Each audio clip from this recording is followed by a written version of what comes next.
자, 곧 열릴 미국 연준 회의 다들 주목하고 계시죠?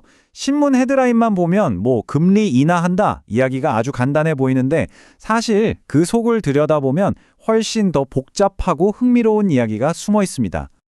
네, 연준이 금리를 내릴 거라는 건 거의 기정사실처럼 받아들여지고 있죠.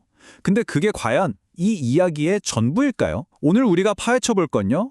단순히 금리를 내린다 만다 이 표면적인 문제가 아니에요.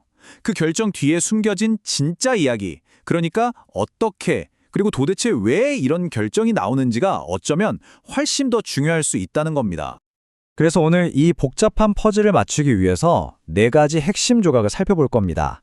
첫 번째, 연준 내부에서도 의견이 심각하게 갈리고 있다는 거. 두 번째, 금리 말고 연준이 쓸 수 있는 또 다른 비밀 카드가 있다는 사실. 세 번째, 전 세계 금리는 왜 이렇게 따로 노는지 그 미스터리를 한번 풀어볼 거고요. 마지막으로 시장의 기대와 연준의 현실, 이 둘의 팽팽한 줄다리기가 과연 어떻게 될지 한번 들여다보겠습니다. 자, 그럼 첫 번째 퍼즐 조각부터 맞춰보죠. 이번 결정의 진짜 핵심은요, 금리를 내린다는 그 사실 자체가 아닙니다.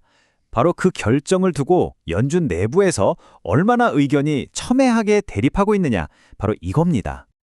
지금 시장에서는요, 무려 80% 확률로 12월에 금리를 0.25%포인트 내릴 거라고 보고 있어요. 80%면 거의 확실하다고 보는 거죠. 이 숫자만 보면 다들 만장일치로 당연히 내리겠네 하고 생각하기 쉬운데 현실은 전혀 그렇지 않다는 거. 바로 여기서부터 진짜 이야기가 시작되는 겁니다. 연준안을 들여다보면요, 지금 두 목소리가 아주 팽팽하게 맞서고 있어요. 한쪽은 경기가 더 나빠지기 전에 미리 금리를 내려서 대비해야 한다 이렇게 주장하고요. 다른 한쪽은 아직 인플레이션 불씨가 살아있는데 지금 금리 내리는 건 너무 위험한 도박이다 이렇게 맞서는 거죠. 바로 이 갈등 때문에 이번 회의가 그냥 간단하게 끝나지 않을 거라는 겁니다. 이게 그냥 말로만 싸우는 게 아니라는 게 중요해요. 여기 보세요. 수전 콜린스, 제프리 슈미드, 알베르토 무살렘. 이 사람들 전부 실체 투표권을 가진 연은 총재들인데 공개적으로 신중해야 한다고 목소리를 내고 있단 말이죠. 특히 제프리 슈미드 총재는 지난 10월에 아예 반대표를 던졌던 인물이에요. 그러니까 이던 결정이 얼마나 치열한 논쟁 끝에 나올지 상상이 가시죠?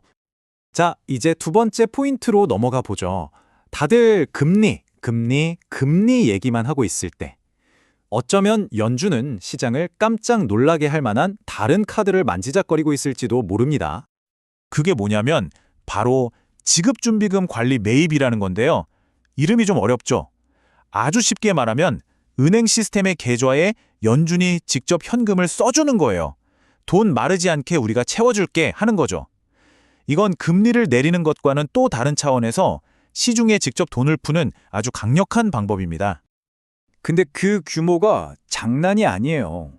뱅크 오브 아메리카에서는 매달 450억 달러, 우리 돈으로 거의 60조 원에 달하는 돈을 풀 수 있다고 보고 있어요.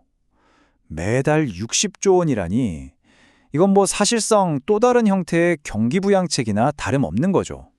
이게 그냥 뜬구름 잡는 소리가 아닌 게요. 이 말을 한 사람이 누구냐면 바로 연준의 2인자라고 불리는 윌리엄스 뉴욕 연은 총재거든요. 이 사람이 직접 유동성을 공급해야 할 수도 있다고 말을 했다는 건 이거 정말 진지하게 검토하고 있다는 아주 강력한 신호로 봐야 합니다. 자, 세 번째 조각입니다. 이번엔 시야를 좀 넓혀서 글로벌 상황을 볼게요. 이게 참 이상한 퍼즐 같은 상황이 벌어지고 있거든요. 미국은 이제 금리를 내리려고 하는데 왜 전 세계의 장기 금리는 거꾸로 오르고 있을까요? 뭔가 이상하지 않으세요? 바로 이겁니다. 미국 안에서만 봐도 그래요.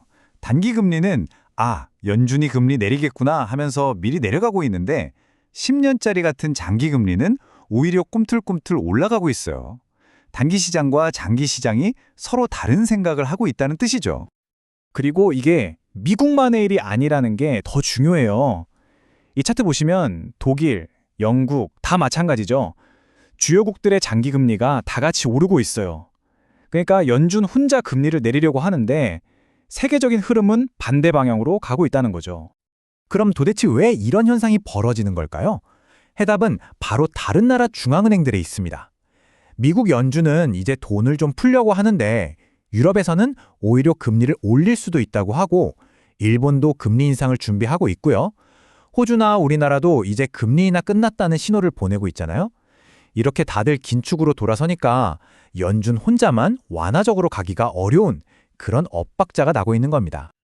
자, 이제 마지막 네 번째, 가장 흥미진진한 부분입니다.